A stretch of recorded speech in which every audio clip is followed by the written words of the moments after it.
Let's look back for a moment. The year is 1899.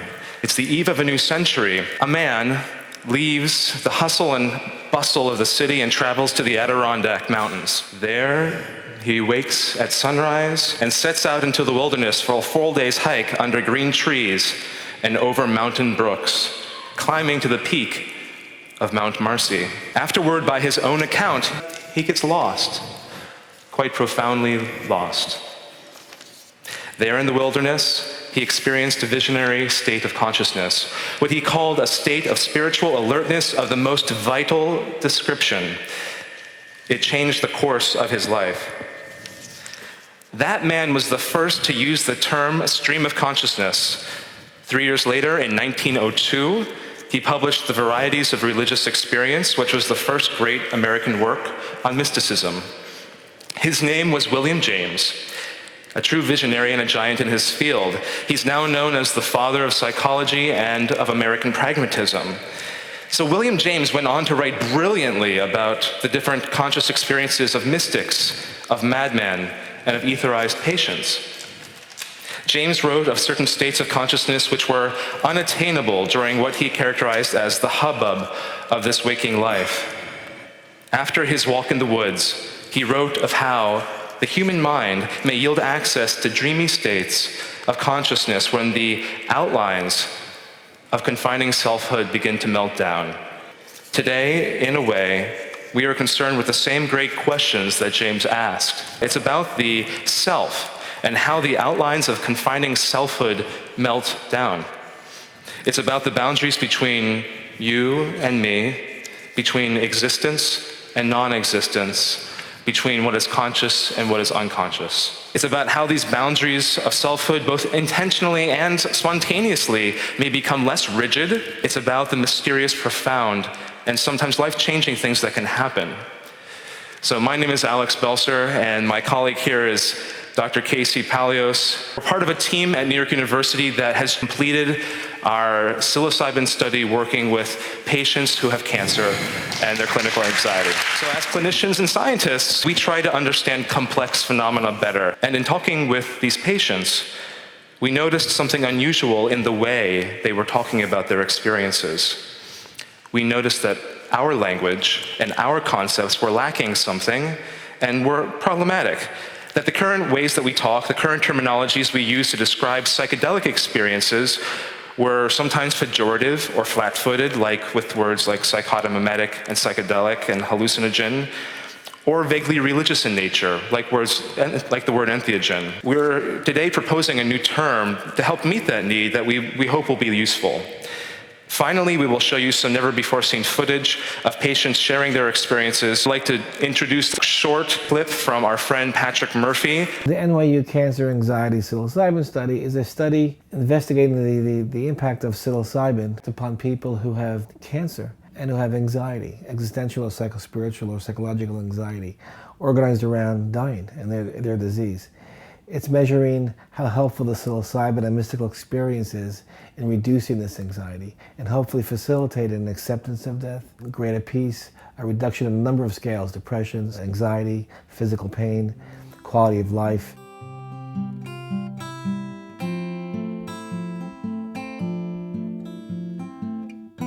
My name is Estelyn Walkoff, and I work as a psychotherapist. My name is Dinah Baser. I teach figure skating. My name is Octavian Mihai. I'm a first-year student at Yale School of Medicine. I'm a adult literacy teacher, part-time at the public library. I was diagnosed 5 years ago with a type of lymphoma that was untreatable. And not only was it untreatable, but everybody who had had it had died from it. It was aggressive. I was diagnosed with leukemia when I was 17 in 2004, and it was during my senior year of high school when I was just getting ready to go to college. I received the official diagnosis in December of last year, so just about a year ago. And it changed the course of my life because I went from being a physically active 17-year-old to a cancer patient. It was very much a seismic There was like a seismic reaction within my mind. My mind just sort of shattered. The third time I had both my breasts removed and a double mastectomy so that it wouldn't come back, but I didn't realize that's not all that's involved, because then it went into the lymph nodes in the armpit. So that's what happened the fourth time. When the chemo was over, I thought, oh, let's celebrate. I thought I would want to celebrate, and when the chemo was over, I didn't want to celebrate, because that's when the fear set in. That's when you start thinking, when will the other shoe drop? When will this come back?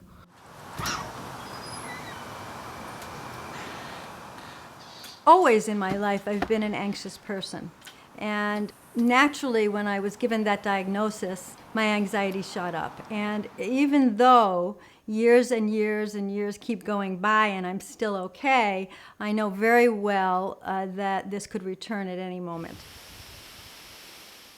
I worked on myself very strongly not to feel sorry for myself, to say to myself the most positive things I could, which was, even though nobody else has made it, it's possible I could make it. That's about as positive as I could come up with. And about the same time, I was on a website called Reddit, and I came across a post about this study. I read it once, and then I closed it, and then I read it again, and I said, I qualify for that. I felt the anxiety symptoms. I felt like there were a lot of psychological issues that came from my cancer that I hadn't addressed. So I traveled down to New York City for an initial screening interview. I traveled down to New York City several times for psychotherapy sessions with my two psychiatrists, Jeff GUSS and Seema Desai. They're given two psychotherapists, which was a very interesting psychotherapy model that had been established in the 25-year period that LSD and psilocybin have been part of psychiatry. And the male-female diet teams then treat the person for the duration of the 9 months. Through the reading that I'd done, through cleansing my body before, meeting with Jeff and Aaron on 3 separate occasions to talk about my history, to build rapport with them, that when I came here on the dosing day, I felt like I could not have been more prepared for this experience. We review with them the full range of experiences of the drug, and we pay a lot of attention to things that can be difficult that can go wrong. I was concerned about having a bad trip. I think I was more worried about that than thinking about what could be good. We encourage them to not be scared of those experiences, but to go towards them and to pass through them, and for them to know that we're here to support them. If anything had gone wrong, or if I wanted to end the experience, knowing that I had a team of trained doctors around me, I was in a medical setting, that really comforted me. I really trusted them, and so I just went into it with whatever happens, happens, and I'll be okay. You go in 2 sessions. One is a placebo, and one is the real plant. You don't know which is which. We went through a ritual, myself, Jeff, and Lisa, in speaking our intents, what we hoped would occur. And then they ask you to lie down on the couch and put the eye mask on, put some headphones on, and try to relax and let yourself carry the weight. For the reasons Alex mentioned, sometime after our study was underway, we realized that our current lexicon was problematic, and particularly insofar as it serves to pathologize by default states of consciousness that are not only not always pathological, but under the proper set of circumstances have the potential to be profoundly therapeutic. The cultural and historical factors that underlie this unstated bias are beyond the scope of this talk, but suffice it to say that in the training I received as a psychiatrist, there was a lot more emphasis laid on how to get people to stop hallucinating. Nobody ever talked about LSD or psilocybin mushrooms as anything other than dangerous substances of abuse. In an effort to address this conspicuous and awkward state of affairs, we decided to clean the slate in a way and invent a new term, which is egolysis. The term egolysis has 2 Greek roots, lysis meaning loosening or dissolution, and ego meaning individual or self. Specifically, when we are speaking of the ego, we are referring to the psychological mechanism that maintains an individual person's conscious experience or sense of awareness of herself, situated within a world of objects and other selves. Egolysis means roughly a loosening of the boundaries that are maintained to create an individual's sense of self. We seek not only to avoid the problems that go along with the existing lexicon, but also to legitimize these altered states of consciousness by redefining them as a result of an enhancement or exaggeration of the mind's natural capacity to modulate its boundaries, rather than as the chaotic epiphenomena of aberrant states of brain toxicity. Within the definitions of egolysis, the ego has three functions. It maintains a sense of self by regulating these three boundaries. One is the boundary between self and others. Two is the boundary between self and no self. And three is the boundary between what is conscious and what is unconscious. So we can think of the ego as analogous to the outer and inner membranes of a living cell. This membrane establishes the identity of the cell by defining the boundary between what the cell is and what it is not. It regulates the content of this identity over time through a mechanism of selective permeability to substances traversing in or out of the cell across this barrier. In this way, the actual content of the cell fluctuates from moment to moment. It is in a state of dynamic equilibrium with the contents of its environment. Every living cell possesses this quality. It is a discrete thing, separate from other cells, but it is in constant contact with the world outside itself, with molecules moving in and out of its body endlessly. The outer cell membrane alters its permeability depending on the environment that the cell is in and the cell's own needs. At the same time, the cell's inner membrane encloses its nucleus, which contains a DNA that not only determines the cell's individual identity, providing a sort of self-generated internal environment and a set of instructions governing how it interacts with the environment outside, but also permits it to transcend that identity by connecting it to a vast collective of other cells, each with an identical copy of this DNA. The cells that make up a multicellular organism, like you and me, depend upon the collective of their kin for their survival, through exquisitely complex and interdependent mechanisms that would be impossible if they did not all share the same genes. In a similar way, the ego acts as a kind of semi-permeable membrane that governs the flux of one's conscious experience of awareness or selfhood, the sense of who I am, what William James referred to as the boundaries of confining selfhood. The boundary can be very permeable, which we call egolytic, or very impermeable, which we are designating as ego-rigid, or somewhere in between. And much like the cell, the contents of conscious awareness at any given moment are the product of an equilibrium between the ego's inner and outer environments, and vary as a function of the permeability of its boundaries. The ego's boundaries fluctuate naturally and spontaneously along all three of the boundaries we've identified, between self and other, between consciousness and unconsciousness, and between self and no self, over the course of our normal daily experiences. That said, through the ages, humans have discovered that this permeability can also be extrinsically manipulated beyond its ordinary limits through a variety of methods, such as dreaming, drumming, chanting, or quiet meditation. Among the most powerful of these methods is the ingestion of a class of compounds known as tryptamines, which include mescaline, LSD, and of course, psilocybin. In talking with our patients who have undergone psilocybin therapy sessions, we have found abundant evidence of these ego-loosening, egolytic states of consciousness. One important point we'd like to make is that any state of consciousness is exceedingly complex as a phenomenon. As such, we'll be providing a few examples to illustrate the application of the egolytic framework, but please bear in mind there's a lot of overlap between certain states, and they can frequently possess qualities that can be described in multiple ways. Because egolysis is a fundamentally neutral concept, there are experiences on both ends of the egolytic, ego-rigid spectrum that can be considered either positive or negative in terms of the predominating feeling tone and the ensuing consequences for the experiencer with respect to their levels of well-being and functioning. The first domain is self versus other, or the relational function. This refers to the well-known concept of self-other differentiation. This ego function works to let you know that your body, thoughts, and emotions are separate from mine or from the person sitting next to you, and yet in some ways connected and part of a kind of unity. For example, here in the domain of self and other, we can appreciate how experiences of empathy or connectedness constitute experiences of relative egolysis, a breaking down of the boundary between self and other, characterized by generally positive qualities.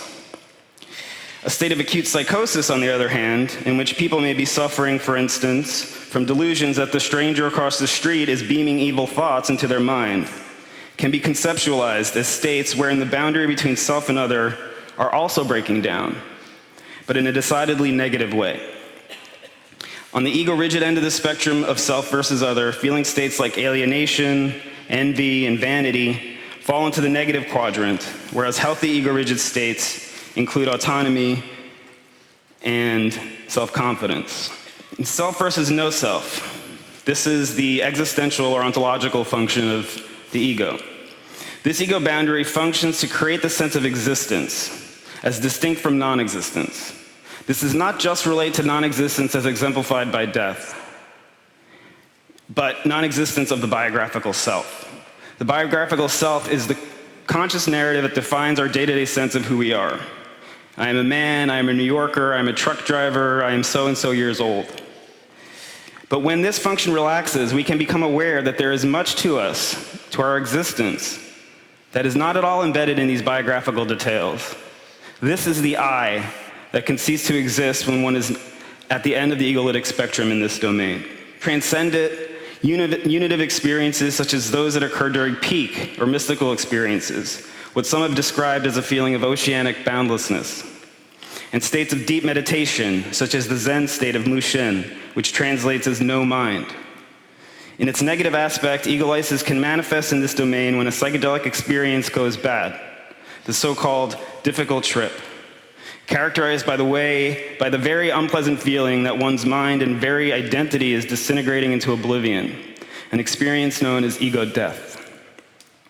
On the ego-rigid side of the self, no-self domain, manic grandiosity rates as positive not so much for its effects on a person's well-being, but due to the euphoria that accompanies it. And we can see that this finds its mirror image very clearly in states of suicidal depression. Conscious versus unconscious, intrapsychic function. This third ego function maintains a boundary between what is conscious and what is unconscious. We have all experienced the appearance of a behavior or mood that reminds us we have an unconscious, when something mysterious appears or disappears in our minds, and we don't know why.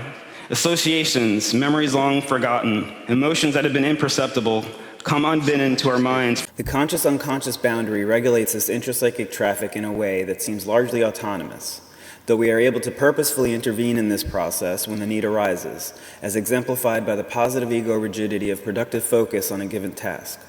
In obsessive-compulsive disorder, this rigidity becomes pathologically extreme. Both states serve to keep a tight lid on contents of the unconscious that would otherwise be erupting into conscious awareness with unwanted consequences, but they are clearly distinguished as positive or negative by the feeling tone and the effects that they have for the experiencer. On the egolytic end of the spectrum, we can contrast the phenomenon of nightmares with states of pleasant daydreaming or sudden flashes of insight and inspiration. We turn now to some interviews with the participants of our study, which will demonstrate in vivid fashion what we mean by psilocybin-mediated egolysis.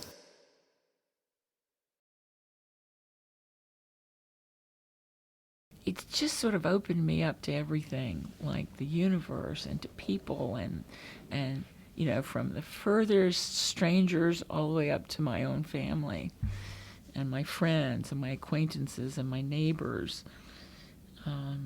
and some of my neighbors in their relationships. It's just sort of affected everything. And I started realizing, you know, that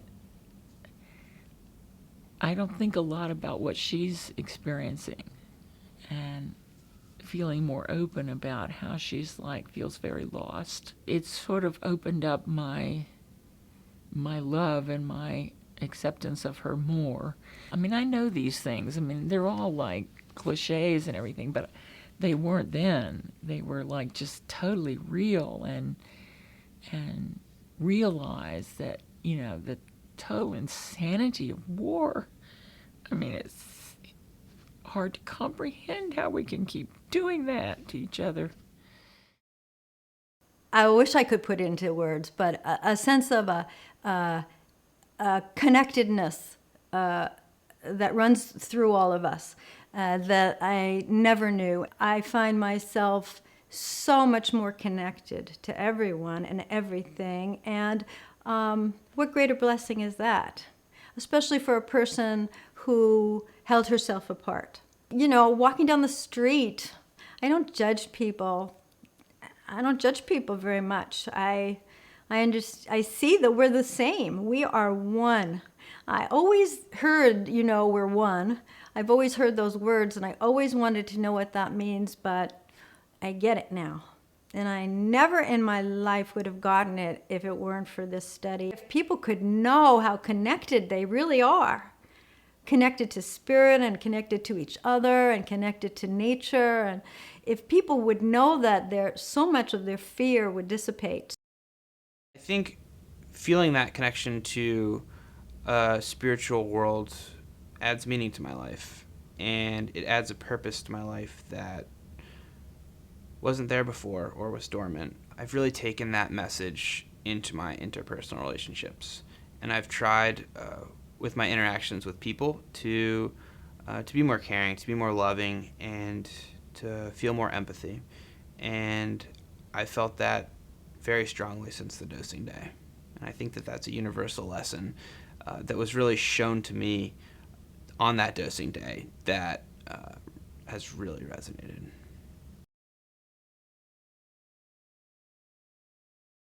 I was then floating on this immense, expansive, infinite sea of strength, of beauty, it was beyond expression. And I was floating on it, and initially I was somewhat impermeable to it, but then it was able to permeate my being, and it flowed through me. It was almost like an amoeba, and the boundaries broke down, and I became a permeable substance. And that was, at that point, you know, there was no difference between that infinite sea and me. I found myself in a sort of cave. The spirit was with me, and up until this point, I was just a soul. I didn't have a body. I was not the human being that I am accustomed to being. It felt mystical in the sense that much of the time, or some of the time, I was really nowhere physical. And much of the experience did seem timeless, but you can experience timelessness without taking a drug, and I have experienced it. I mean, for example, I remember one particular instance when we were camping, and I was standing on the shore by the lake, looking out over the lake on a beautiful sunny day, and all of a sudden, I just was gone. I was just there, taking in this incredible scene, this incredible world. And there was no time, and there was no me, and there were no feelings. It was just amazing. And I'm much more tuned into that now. I felt this connection with everything, with the whole universe, especially with nature, and to realize the oneness of everything. It's all one thing, everything. And this is something John really picked up on. And now we have this little thing, you know, we just look at each other and go like that, he does or I do, and we touch fingers, because that's to remind one another of the oneness of it all. I will never forget that. I have that with me, and I will always have that with me, and I'm so grateful for that. What happened to me that day was that I got to actually see the levels of my mind and see where anxiety is for me, that it's actually just a level and that there are other levels beneath. And underneath that, I also began experiencing great emotional pain. And it seemed to me that that pain was the pain of suffering people on the earth, and also the pain of the earth itself. And underneath that was the layer of spirituality that I actually cannot put into words.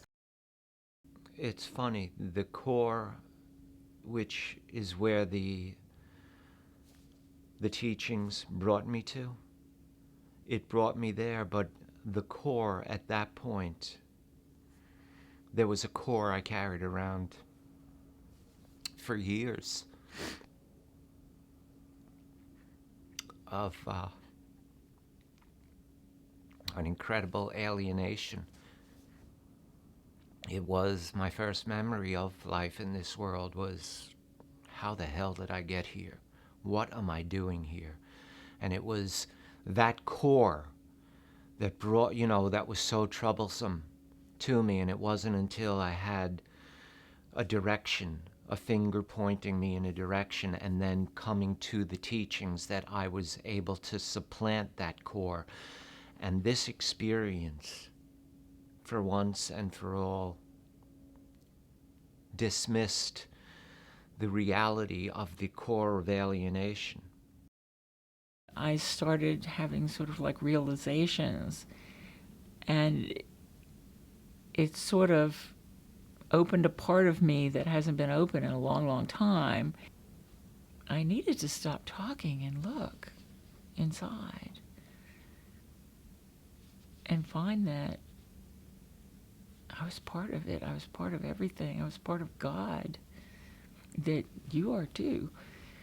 Everything is, and you can call it whatever you want to. I don't usually call it God. I just call it the One.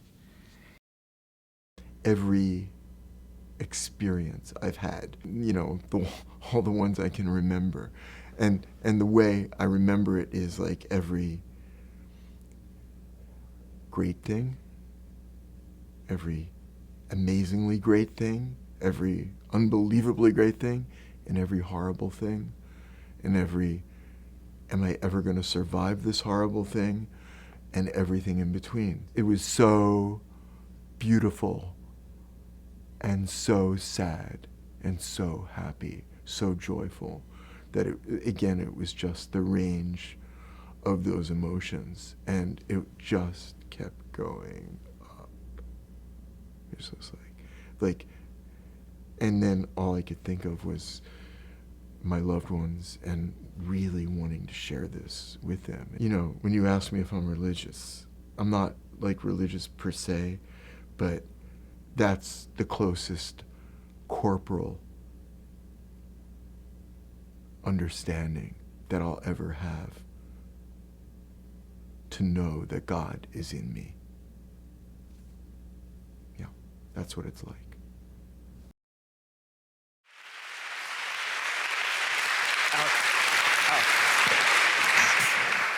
So right here today, we have two people we'd like to ask to stand and be recognized, two patients. Nick Fernandez is there in the back, and Gail Cohen is there in the corner. Do you see any need or usefulness in developing approaches where the therapist also ingests the compound during the session with? Yes. I think given the nature of these phenomena and how ineffable so much of it is, there's really no way of understanding as a therapist what your patient is going through if you haven't gone through it yourself. And, in fact, in the 50s and 60s when, before the Controlled Substances Act, it was, part of the training, the Spring Grove program in Maryland, they had it built in that the therapist would undergo this experience. And, Stan Groff has written on this. He thinks it's indispensable for a therapist to have had a personal experience with the substances in order for them to be effective at what they're doing. So yeah, the short answer to your question is yes. We're currently sort of working on a protocol in which we hope to be able to legally dose therapists in training for the NYU study. That's sort of in progress, but we hope to do that and then open it up actually to a wider, the therapists in our study would be a subset of a wider group, which would include healthcare professionals and mental health professionals of all kinds, and looking at empathy as an outcome measure.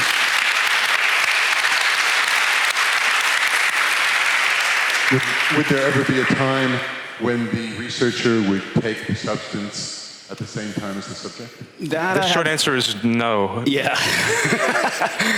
I mean, honestly, there's no protocols that I know of that would have in the works that have that idea, although I think it's interesting, it's something to bring up. But You know, I asked it because it was done also in the 60s, Yeah. and the idea was to reduce the distance between the lofty professional and the subject, yeah. with dependent boundary issues and all that sort of stuff. Yeah, good luck getting that past an IRB. You know, one of the things that we're working on is a qualitative study. My co-PI, Gabby Egan-Liebes, is in the audience. And what we're hoping to do is augment the current research, which is highly quantitatively oriented about measuring anxiety and measuring mysticism and measuring trait openness for personality, and instead turn to the rich, thick data of narrative, of story, of what you've seen in the video. And we think that those stories are compelling and help change minds as well as add scientifically to our understanding of what is happening. Yeah, and one of the things that gets lost in like the statistics, you know, and the chi-square value and p-value, doesn't really get across what's happening to people on the inside, and it's partly a function of just kind of the way mainstream science is conducted. I mean, we don't place a lot of value on subjective states as a rule, and I think it makes particularly states like this, where everything that's happening is subjective, very difficult to study scientifically. I don't think it's impossible, and I think part of the sort of motivation for developing this framework was to give us a better language to make sense of this in an objective way that isn't sort of falsely, you know, either glorifying or falsely pathologizing, you know, to have a little bit more of a rational space in which to work. How successful were you in eliminating the anxiety for the patients? I think that the best answer to that question is to wait until the formal publication comes out, which will be sometime in the next year, we hope. But I think that we have a significant reduction in clinical anxiety, and we're excited to take a look at that. But we have not yet finalized the data, but the preliminary data is very exciting. Yeah, we haven't, not to my knowledge, we haven't unblinded it yet, but there are some correlations, I can say maybe sort of preliminarily, at least between mystical experiences and reductions of anxiety and the other sort of measures we were looking at. And, you know, were people having mystical experiences on niacin? Maybe, but it's probably related to the psilocybin. Part of our work is to have a mixed methods approach, but I think that relegating our inquiry entirely into a materialist positivist frame is limiting. And it's hard to know what's happening. And so we have this idea that the mediating aspect is the mystical experience. And if you have that, then all sorts of good things happen to you. But I think the topography of psychedelic states of consciousness is more complex than that. And we haven't mapped that out yet. And part of the interview study is to use a grounded theory approach to try to make sense of those topographies, and also to develop new hypotheses that we can then test and replicate using a quantitative approach. I don't think, did you guys use the phrase ego death? Yes. You did. I mean, how does that relate then to, because in the past research it looked like that was kind of what was required. I mean, I certainly think, ego death is kind of, it's a very loaded and sort of vague term in a way, but you know, I definitely think that something fundamental about transcending one's biographical self, you know, the ego that we walk around with, you know, on a day-to-day basis, something about that, doing that, accomplishing that is sort of instrumental in obtaining a therapeutic effect. So, you know, but ego death evokes to people something potentially negative, which isn't necessarily, but, you know, we are sort of lumping it in with this idea of the difficult trip, because death is a scary phenomenon for most people, and you know, the idea of losing one's identity, losing one's ego can be very terrifying. And we saw that in our subjects too. I mean, experiences that started out as quite terrifying to them, you know, in the context of sort of the safe environs of the trusting relationship and the setting that we had them, you know, with us, those experiences transformed into something very transcendent and positive. So, you know, death, in my opinion, is a transition, no matter how you apply it to ego or human being or whatever. But the transition can be very scary for people because we're afraid of the unknown.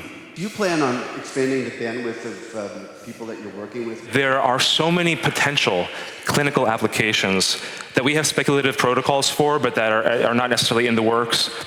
And part of the idea of creating a new terminology is that we want to make inroads between what's happening here at Judson Memorial Church in the psychedelic discourse, which is a balkanized discourse, right? We talk about things like ego death and psychedelics and entheogens, and most clinicians say, most psychiatrists don't know what we're talking about.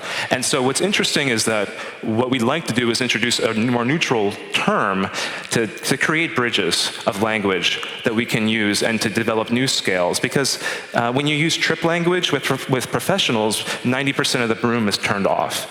And so we have a specialized jargon here that is useful in some concepts and capacities, but is very limiting and restricting in how we can discourse interdisciplinarily with other professionals and with meditators in other states. We realized early on, we were seeing therapeutic results, but how are we going to explain this to, the mainstream psychiatrist who really in training everywhere, it wasn't just my training program, this is sort of, the status quo.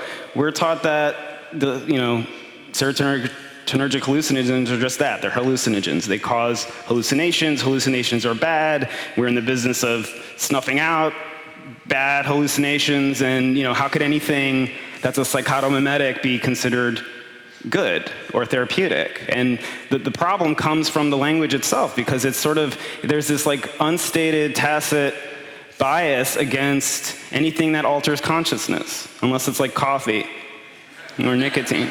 Things that make us more ego-rigid, our society and our profession is cool with, but anything that loosens us up and creates more empathy and more connectedness is dangerous and scary, which is kind of weird. I wanted to know what your feelings are on a person who is not in a study, who's not sick, and deals with these substances for self-exploration. You're asking me to commit professional suicide up here, and I guess I will do it and say that I think these can benefit the vast majority of people outside of psychopathology. I think there are certain, conditions, states we screen out, for example, people with a history of schizophrenia, bipolar disorder, from participation, because they're kind of already egolized, sort of at baseline, and so pushing them further into that direction can cause problems and does cause problems. So, I don't think they should be used indiscriminately. And I think one of the very sort of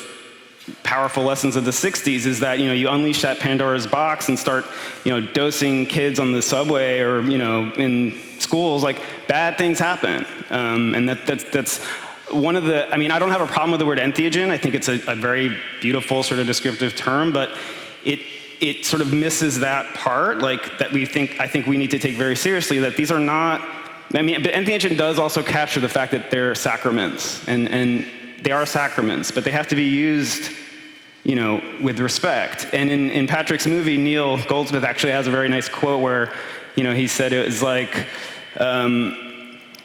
using the wine at the sacramental wine at church to get drunk. It's that's sort of the equivalent of taking mushrooms at a rave or at a fish show or something. These aren't things to play around with, but that doesn't mean that they're in and of themselves dangerous. They just need to be handled with respect and with care, just like a car. You don't drive a car, across a plaza filled with people, because that could kill people, but a car can be very useful to get you from one place to the other. It's just like any other tool. It can be used for good or bad. And it's time to really emphasize that they're not inherently bad. They are powerful tools, and by outlawing them, we've sort of deprived ourselves as a culture, as a society, as a species, of something potentially very important. And I think it's misguided. Casey Paleos, Alex BELSER, thank you so much. Thank you very, very much.